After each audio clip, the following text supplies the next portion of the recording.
안녕하세요. 송병현 교수입니다. 국민복음, 세상을 깨우는 말씀을 통해서 하나님의 약속의 말씀을 신뢰하고 그 말씀을 붙들고 사시기를 소망합니다. 오늘도 귀한 세 분 자리에 함께해 주셨습니다. 안녕하세요. 안녕하세요. 이제 앞으로 몇 주 동안 저희들이 아모스서를 함께 살펴보고자 합니다. 자, 아모스 하면 제일 먼저 뭐가 혹시 떠오르는 게 있습니까? 목자. 목자. 네. 그렇죠. 혹은 농부. 예. 이렇게 이제 이야기할 수도 있고 또 그 외 하나님의 그런 계시를 받았다.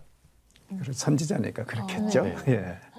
이제 소선지서 중에 첫 번째 선지자인가요? 아니, 세 번째죠 지금. 아, 세 번째요? 호세아가 첫 번째고. 아, 그렇죠. 그렇죠. 그리고 이제 그 요엘이 있었고. 그 다음에 아모스서가 이제 세 번째입니다. 아니, 근데 선지자들 중에 순서로는. 그렇죠. 역사적인 순서로는 네. 첫 번째 맞습니다. 와, 너무. 아주 영특하시네요. 너무 잘하시네. 네. 아니, 슬쩍 공부해왔죠. 아쉽네요. 이래요. 우리 이제 예습하는 게 이래서 좋습니다. 그죠? 자, 아모스 하면은 메시지가 굉장히 강렬하다는 것.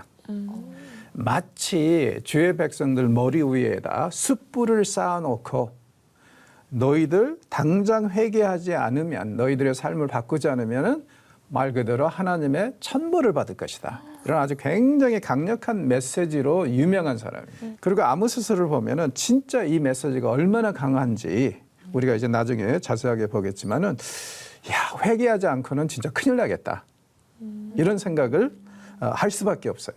자, 그런데 이제 재밌는 게 아까 이제 장 아나운서님이 지적해 주신 것처럼 아모스가 사실은 이 12 소선지자들 중에서 제일 처음 사역한 사람입니다. 그리고 사실은 우리가 이제 뭐라고 얘기를 하냐면은 성경에 책을 남긴 사람들을 문서 선지자들이라고 그래요. 뭔가 남겼다는 거죠. 근데 이 16명의 문서 선지자들 중에서 처음 사람이에요. 아, 글로 쓴 첫 번째 선지. 예. 이분의 이제 사역 시기가 BC 760년대입니다. 네. 그리고 한 10년 있다가 호세아가 와요. 그리고 거기서 또 한 10년 있다가 이사야와 미가가 옵니다. 그러니까 그 시대에 이제 완전히 클래시컬 이 선지자 시대가 시작이 됐는데 거기에서 제일 선두주자가 바로 이 아모스입니다. 그래서 이제 아모스 같은 경우는 그 후배 선지자들한테 굉장히 강력한 그 이 도전과 그 다음에 트렌드를 완전히 남겨놨는데 그 트렌드가 다른 게 아니라 엄청난 윤리 강령이라는 거예요. 윤리 강령. 예, 이런 면에서 굉장히 좀 뭐라고 그럴까 특별할 뿐만 아니라 나머지 이제 뒤에 따라왔던 선지자들이 어떤 메시지를 선포할 것인가에 대해서 상당히 지대한 영향을 끼친 그런 분이라고 생각하면 되고요. 우리가 이 16명의 선지자들에 대해서 얘기를 할 때 트렌드세터를 두 사람을 얘기를 합니다. 첫째는 사무엘 선지자. 사무엘. 네. 예, 그분이 이제 남긴 말씀이 두고두고 선지자들에게 영향을 미쳐요. 순종이 제사보다 낫다. 네, 맞습니다. 네. 왜 이게 필요하냐면은 사실은 자칫 잘못하면 우리가 예배가 다인 것 같이 생각하고 하나님께 기도하는 것이 다인 것처럼 생각할 수 있잖아요. 그런데 순종하는 삶, 이것은 이제 결국에는 뭐냐면은 윤리적인 삶이고 도덕적인 삶이잖아요. 네. 그것을 포기하고는 혹은 그것을 등지고는 절대로 하나님을 기쁘게 할 수 없다는 그런 이제 가르침이 이 사무엘에게서 비롯되기 시작했고 아모스는 더 나아가서 이제 너희들 그따구로 살면은 죽는다. 그래서 회개하지 않으면 망한다. 이게 이제 아모스서를 한마디로 요약하는 아주 굉장히 강력한 메시지라고 이제 생각을 하시면 됩니다. 자, 그리고 이 메시지의 강력함 때문에 제가 생각하기에는 비록 이분이 제일 먼저 사역했다고 그랬잖아요. 네. 그런데 이 책이 뒤에 나오고 있어요, 지금. 네. 네. 자, 먼저 우리가 이 16권의 선지서에 대해서 얘기를 할 때 절대로 분량이 뭐 대선지서와 소선지서 이렇게 나눈 것도 아니고 더 나아가서 분량이 뭐 긴 책이 먼저 오고 짧은 책이 뒤로 오고 이것도 아니에요. 이게 뒤죽박죽이에요. 왜 그래요? 제가 볼 때는 이제 나름대로 심지어는 이 소선지서 12권을 우리가 얘기를 할 때 네. 사실은 한 권이라고 얘기하거든요. 흐름이 있고 발전시키는 게 있고 분명히 뭐 일목정연하게 이제 지나가는 게 있다는 거예요. 그래서 그러한 신학적인 메시지를 구상하기 위해서 심지어는 이 12선지서가 묶일 때 분명히 그 이 묶은 사람의 의도에 따라서 어떤 신학적인 관점에 따라서 그렇게 정리됐다고 순서가. 역사적인 부분이라기보다는 그렇죠. 분량도 아니고. 양이 많고 적음도 아니고요. 그러니까 이제 그런 이제 생각은 우리가 이제 빨리 버려버리는 게 좋습니다. 자, 이런 배경에서 그렇다면은 원래 호세아가 한 10년 후에 온다고 그랬잖아요. 네. 네.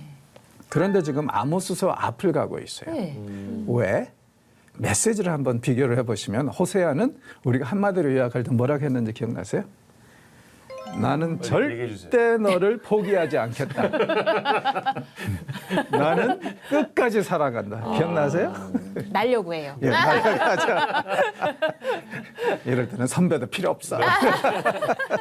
아니 호세아는 약간 희망적이고 여지를 네. 많이 주는데 아모스는 정말 짤로 없이 무섭게 나오시네요. 그렇죠. 네. 그러니까는 호세아서는 나는 절대 너를 포기하지 않고 끝까지 사랑하겠다. 이게 메시지였거든요. 근데 아모스는 너희들 요즘 말로 하면 간단해요. 회개하지 않으면 뒤진다.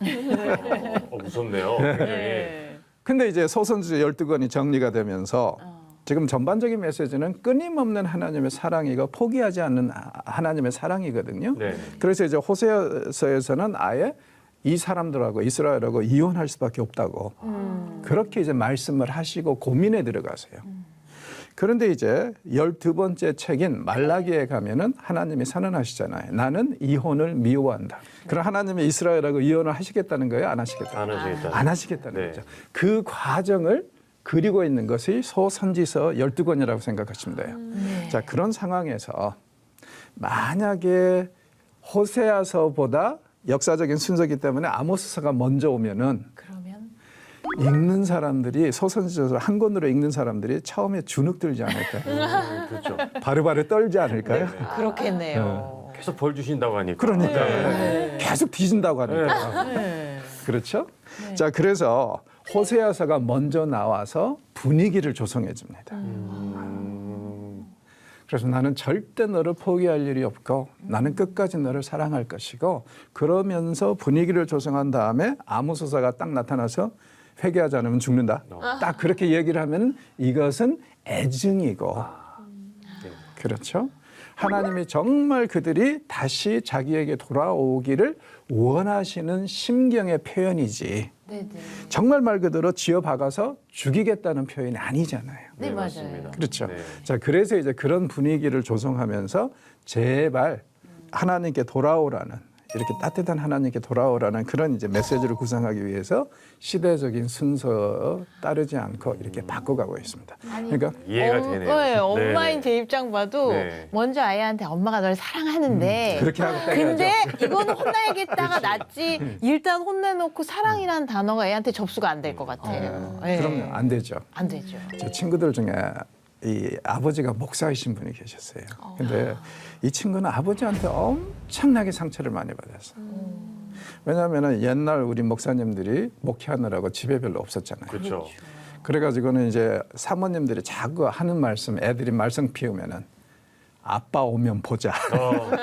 제일 무서운 말이죠. 제일 무서운 말이죠. 근데 문제는 뭐냐면은 아빠가 드디어 모처럼 집에 계시면 네. 뭐 자초지종을 물어보고 뭐 이제 중재를 이제 해줘야 되잖아. 그렇죠.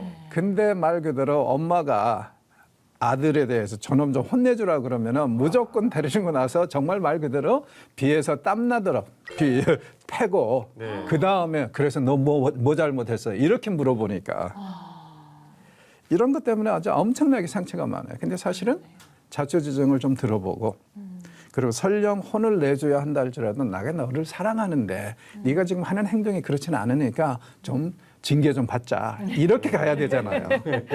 그러면 이해가 되는데 무조건 패놓고 네. 그 다음에 그래 너 뭐 잘못했어. 억울하죠, 그럼. 억울하고 네. 원통하고 상처만 남아요. 그렇네요.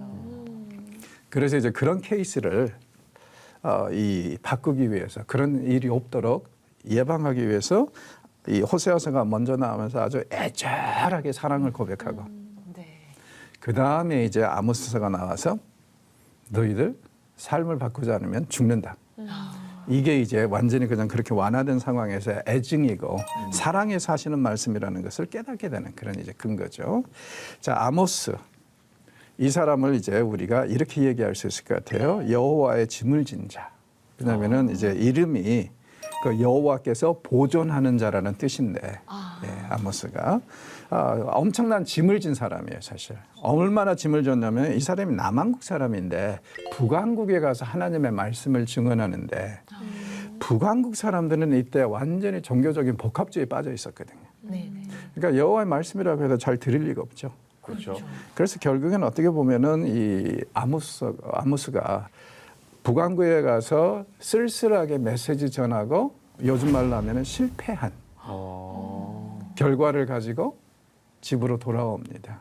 그래서 이런 면에서 엄청난 짐을 진 자라고 얘기할 수 있고요. 아모스 하면은 두과 출신이라고 그러죠. 근데 두과가 어디냐면은 사해를 내려다보는 유다 땅 일부에 헤브론 바로 근처에 있습니다. 네네.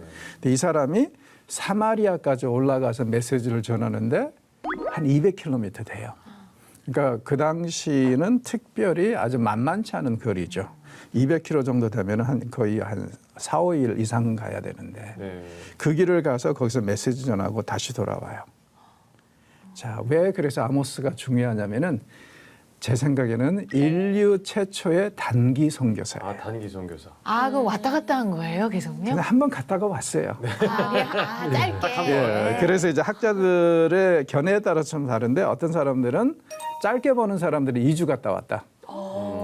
오래 보는 사람들은 한 4, 5개월 정도 사마리아에 머물면서 메시지를 전했을 것이다. 그럴 수도 있겠네요, 진짜. 이 정도 사이에서 왔다 갔다 하지 거기서 상주하지도 않았고 이 사람은 또 직업이 있었어요. 그렇죠. 네. 우리는 아마 이제 보통 그런 식으로 생각할지 몰라요. 많은 사람들이 이 사람은 목자다. 맞아요. 또 심지어 옛날에는 이런 식으로 얘기를 했어요. 가난한 농부였다. 농부. 그런데 그런 건 아닌 것 같아요.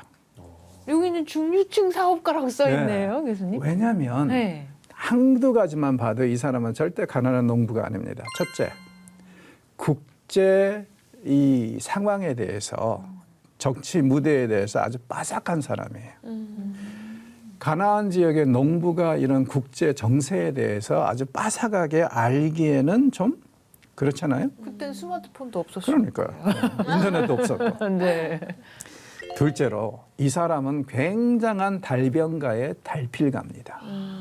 그런데 그 당시 사람들을 보면은 근동 지역에서는 문맹률이 한 98% 됐어요. 거의 다. 그러니까 100명 중에 2명만 네. 글을 읽고 쓸 수 있지 나머지는 못해요. 이스라엘은 조금 나았습니다. 그래서 우리가 이제 추정하기를 이스라엘 경우에는 문맹률이 90%라 그래요. 자, 그러면은 거기도 그래도 높네요. 그래도 98%에서 90%면 괜찮죠. 10명 중에 9명이 글을 몰라요. 그런데 가난한 농부가 달변가이고 달필가이라고 하기에는 좀 그렇잖아요. 예. 게다가 이제 조금 이따 보겠지만 그 사람의 직업을 보면은 이 사람은 분명히 괜찮은 비즈니스맨이었던 것이 거의 확실한 것 같습니다.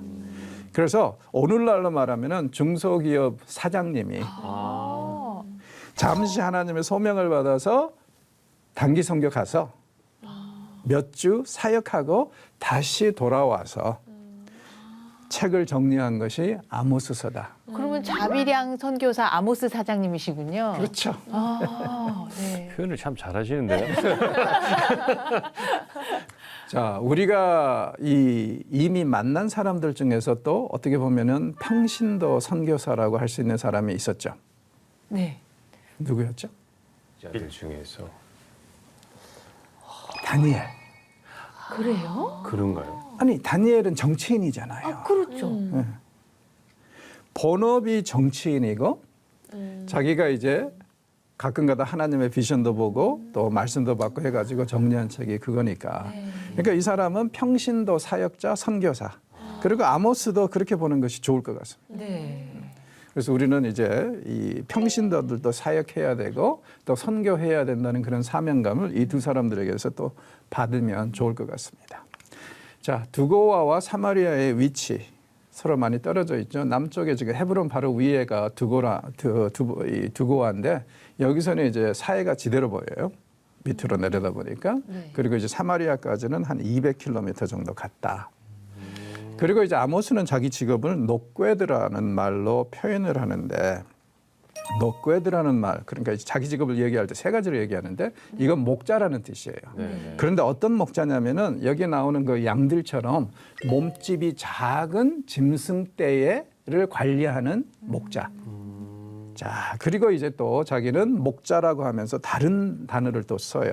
보코라는 단어를 쓰는데 이건 뭐냐면은 자, 소들 잘생겼죠? 네. 몸집이 큰 짐승들을 이렇게 관리하는 목자.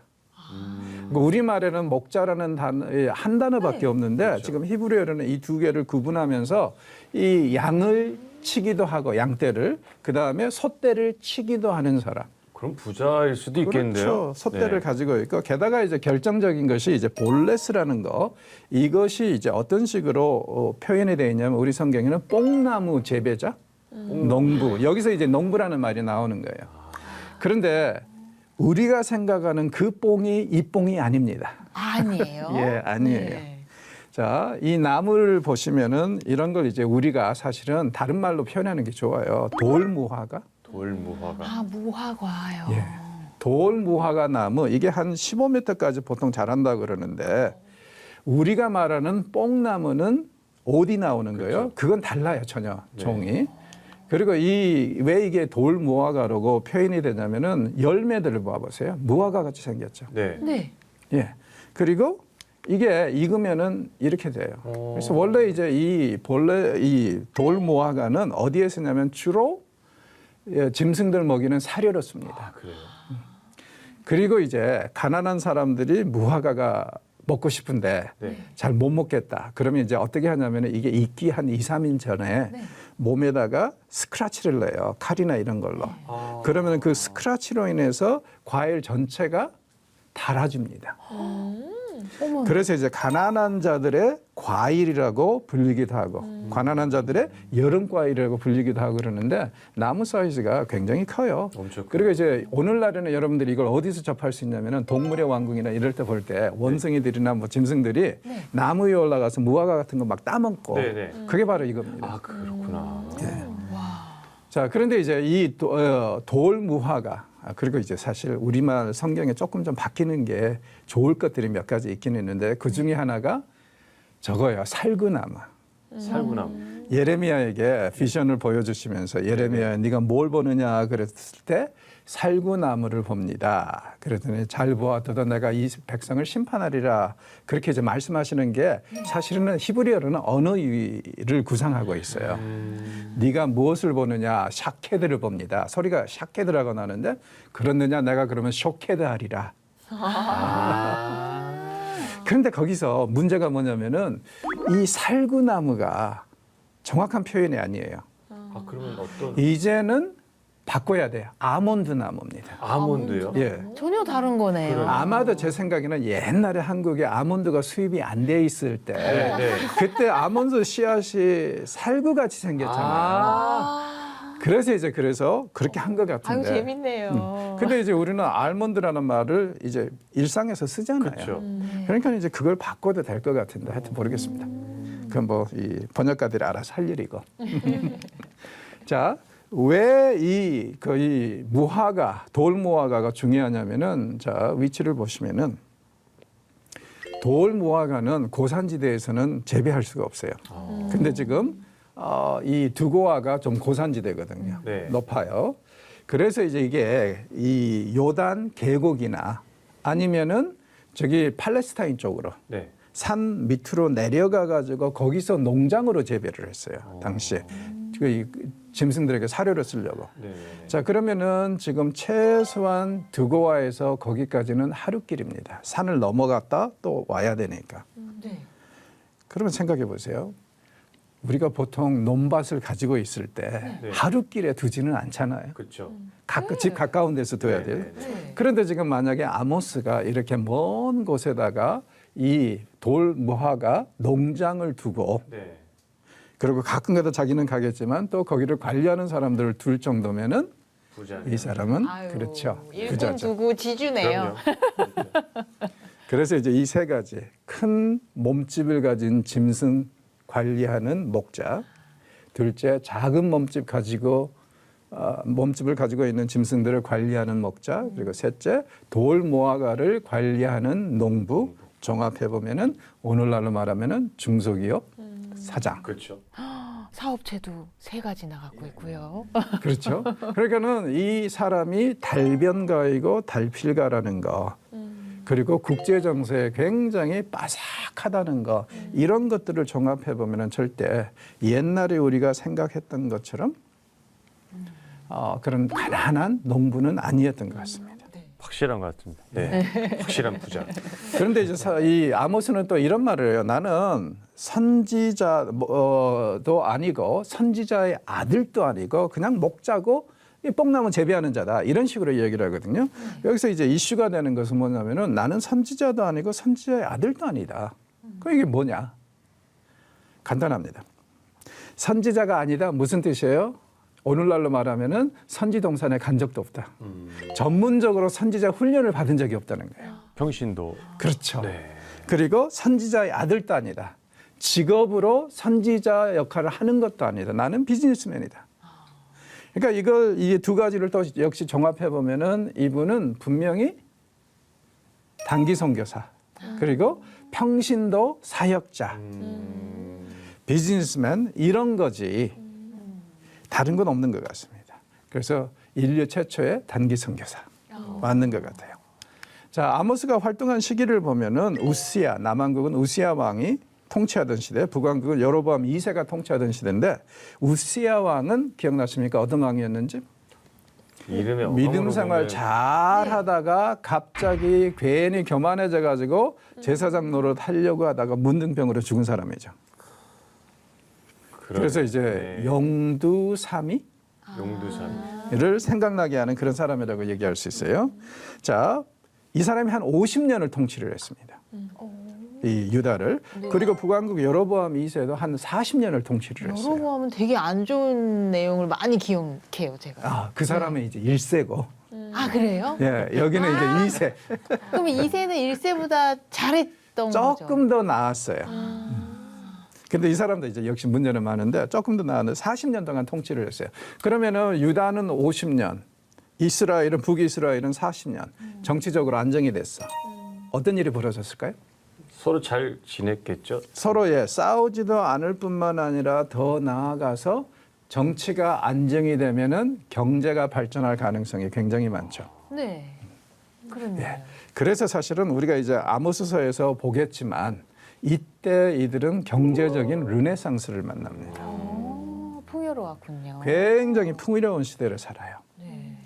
그리고 이게 이제 760년대라고 그랬죠. 아모스가 이제 사역하기 시작한 때가 이때가 어떻게 보면은 경제적으로는 굉장한 전성기라고 얘기할 수 있을 정도로 그렇게 영적으로 갈급함이 없겠네요. 풍요로운 시대니까요. 그리고 또 아주 이상한 짓을 합니다. 북왕국은 자기네들의 그 축복의 근거를 이상하게 생각을 해요. 그럴 수 있죠. 네. 그러니까 너무 많이 가진 것은 별로 안 좋아요. 사람이 나태해질 수 있고 그렇죠. 자, 아모스서는 이제 7을 중심으로 메시지가 전개가 됩니다. 그래서 7이라는 숫자를 굉장히 재밌게, 왜 7이라는 숫자는 잘 아시다시피 만수잖아요. 그리고 또 한 가지 중요한 것은 뭐냐면은 앞으로 이 사람이 북왕국을 아주 완전히 비난을 하고 야단을 칠 텐데 북왕국이 바로 8번째 나라예요. 그러니까 세븐 하면은 완전히 끝났다 생각할 수 있잖아요. 만수니까. 네. 그런데 거기에다가 그냥 하나 더 더해가지고 그러니까 전혀 이게 어떤 이제 수사학적인 가치가 있냐면은 7번째까지는 사람들이 긴장할 수 있겠죠. 혹시 자기네까지 올까? 근데 7번째가 유다야. 자기네들이 그렇게 싫어하는 형제 나라. 그런 상황에서 할렐루야 하고 난리 났단 말이에요. 자기네들이 이제 끝났다고 생각하죠. 네. 마음이 확 열렸어요. 네. 그때 예측하지 못했던 8번째로 자기네들을 치는 거예요. 그러니까 이건 아주 엄청난 파괴를 가진 그런 메시지를 전하고 있다. 그렇게 이제 생각을 할 수 있을 것 같습니다. 자, 일단 오늘은 우리가 여기서 이제 마무리를 하고 다음 주에 이제 서론 부분을 계속 이어가고 그리고 이제 본론으로 들어가도록 하겠습니다. 혹시 오늘 내용에 대해서 뭐 질문하시거나 뭐 하시고 싶은 말씀 있으십니까? 선지자가 아닌데 평신도로서 선지자 역할을 하셨잖아요. 그래서 우리는 이걸 선지서라고 알고 있는데 왜 그럼 굳이 선지서라는 이름을 붙였을까? 뭐 이 하나님께 이 예언이라는 것은 하나님께 받은 계시란 뜻이거든요. 네, 네. 그러니까 이 사람이 평신도든 사역자든 간에 상관없이 하나님께 받은 메시지가 있지 않습니까? 그걸 기록한 것이 예언서죠. 그러니까 당연히 여기 들어와야 되고 여기서 우리가 이제 또 한 가지 배워야 될 것은 그런 것 같아요. 평신도라고 사역 안 하는 거 아니고 목회자들이 뭐 다 도맡아서 하는 것도 절대 아니라는 거예요. 이건 다 부르심의 차이고 정도의 차이지 우리 모두가 사역자가 돼야 되고 하나님의 말씀을 대언해야 된다. 그런 사명을 받았다는 것을 우리가 좀 깨달았으면 좋겠습니다. 네. 알겠습니다. 예, 오늘은 여기서 마무리하도록 하죠. 수고하셨습니다. 감사합니다. 수고하셨습니다.